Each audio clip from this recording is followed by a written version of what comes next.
Hey everybody, and welcome to another episode of Strong Draws. We're on episode 3 here, and today we're doing Goro.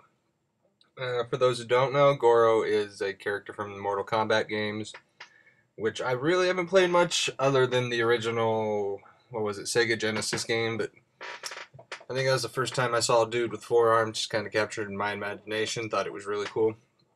And so I finally get around to drawing him some 20, 30, not 30, 20 some years later. Yeah. Um, just kind of quick rundown of programs and equipment I'm using. Using Manga Studio 4EX and my Wacom Cintiq 12WX. So, kind of like I was discussing in the last video, uh, this is a sketchbook that I created in Manga Studio just for experimenting sketches and just in general having fun drawing when I don't have the energy or the time to get fully dive into a comic book page, which I do most of the time, but this is just for those long days, kind of thing. So what I'm doing here is I took a sketch that I did at work, just a real quick sketch of Goro, and scanned it in. You can see I just did it on a notepad. You can see the lines on there, which I hate, but I'm at work. I use what I got. So I did this quick sketch. I scanned it into my computer, brought it into Photoshop, turned it to blue line, and then brought it in here to Manga Studio. Um, I'm really trying to get used to inking digitally and trying to capture the look that I've always kind of wanted to, and just kind of something I've really been struggling with in digital because I've been doing it for a while, but I haven't really experimented. I've just been kind of going off of what I've seen others do, which I'm still doing, but also, trying different things here and there and seeing, not necessarily trying to reinvent the wheel completely, but taking different techniques that I find from different people, either on YouTube or wherever, and applying it to this. So what I started off doing is, since up until I went to Manga Studio, I had been inking on paper with microns mostly, and I always kind of dug the look, and that's why I kept doing it. And so I've been trying to recreate that. And so what I start off doing is just basically tracing the sketch and refining it a bit with the magic marker tool. And that just gives you a dead even line, much like a micron would. And then I go back over it with what you're seeing, which is what I'm doing now with the G pen, and adding line weights. And what line weights do is give mass and form and weight and imply a light source, which on Goro here I chose the upper right corner. So basically everything on his left side is going to be in shadow. Um, the technique this technique that I've been messing with, and I'm kind of really enjoying the results I've been getting, is something that I've guess is discussed in the Freddie Williams book, Learning to Draw.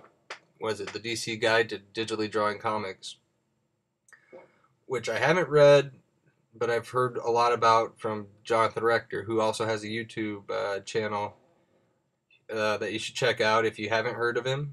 He's a very talented artist. He's kind of been my spirit guide, if you will, into digitally drawing comics and just digital drawing in general over the past year and a half, 2 years, however long I've been watching him. It's been a while, and he does a lot of the legwork for me, I guess you could say. He tries different things and goes out and, really studies the stuff, and then I just watch his 15-minute videos, and he puts in all the legwork. I do it. So again, go check out his channel. He's amazing. Um, and anything I can do to help bring attention to him is, it's just my way, I guess, of saying thank you for doing all that work for me, so I didn't have to do all the research. I can just learn it from him.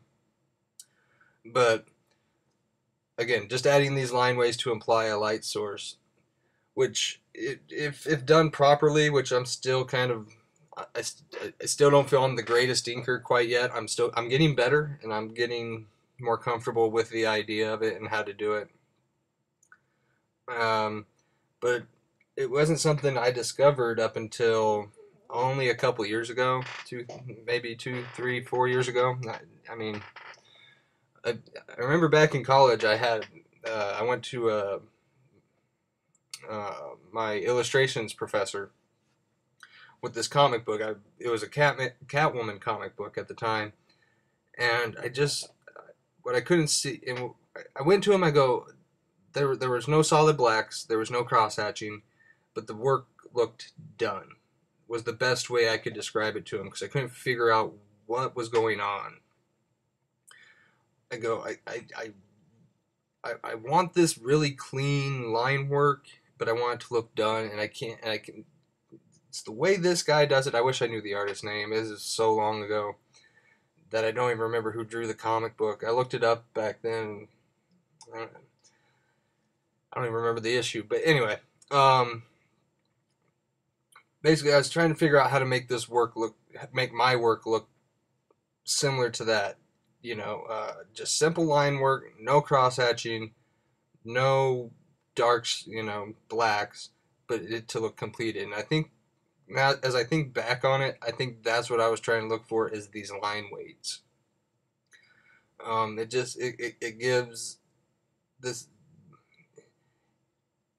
again, it implies shadow and form and weight and mass and all this stuff by simply just adding a darker line fading off into a smaller line. And not really knowing comics, and the internet was, I don't want to say new, but things like YouTube was still pretty new at the time, which is where I learned a lot of the stuff that I have been applying to my comic making these days. That was still pretty new. So it's not what it is today, and I'm so happy that it is, but at the time I didn't have the resources to find, line weights. So that's kind of what I was doing. What I'm doing here is the idea is like, if I wanted to show shadow, but I originally didn't want to use solid black, so I started using this blue to kind of mimic a Copic marker look a little bit. And then when I did my last video that I did of the Greg Capullo drawing, I realized, well, you can just turn it black for the most part, and there's your shadows. For some reason, it's easier for me to see it in this bluish gray color than it is in black. I don't know why. And then to do stuff like what I'm doing here, which is drawing in white and adding what would essentially be a bounce light, reflective light, ambient light, whatever, again, whenever you would get it to colors, if it would ever go to colors, would add a different color there, maybe. I don't know. I'm not much of a colorist either. That's still something I need to work on. And now we're getting into something I really don't do a whole lot of in my comic, when I'm doing a full comic book page, which is hatching. Which is, for those again don't know, is to imply a gray tone in a purely black and white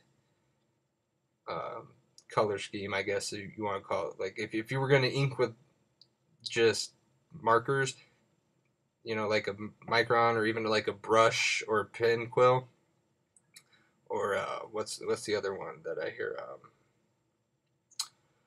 I'm spacing out on what those pens are called.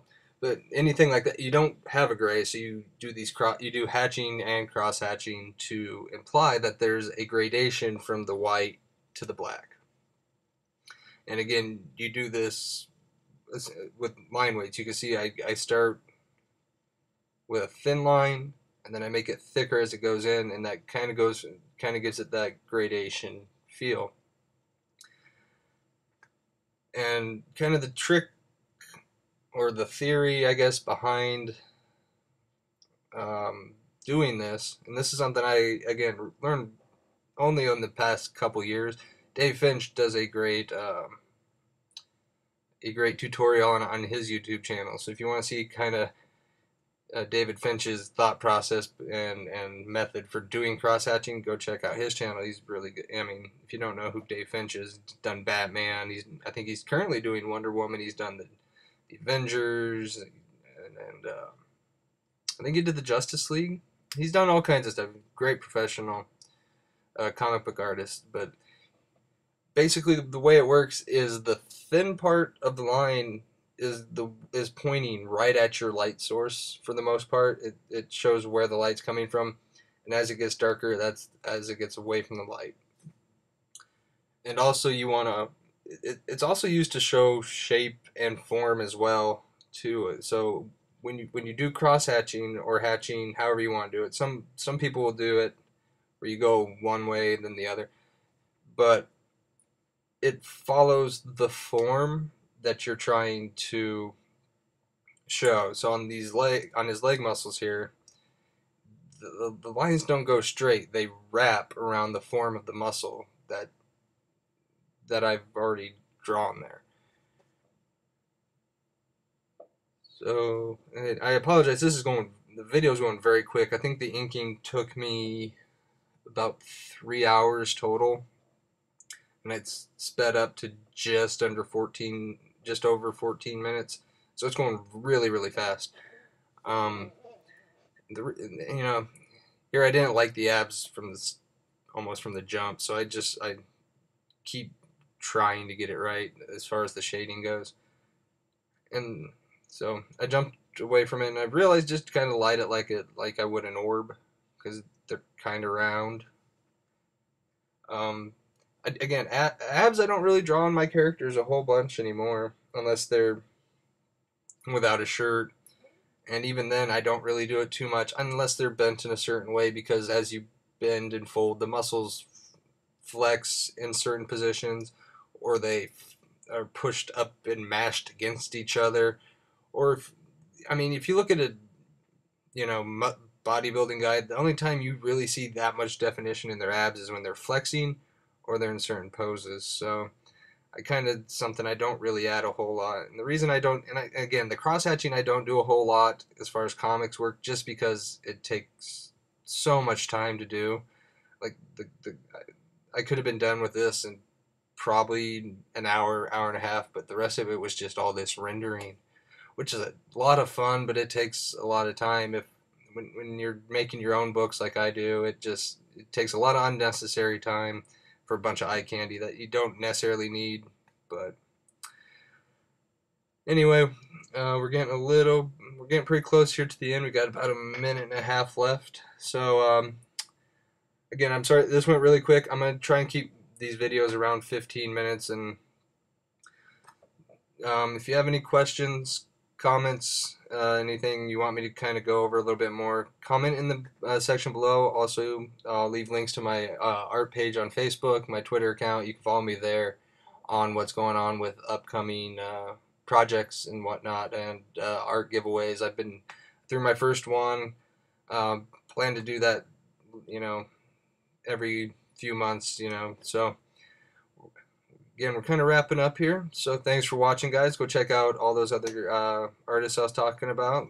Send them some love. Let them know comics are kind of your thing and our thing. And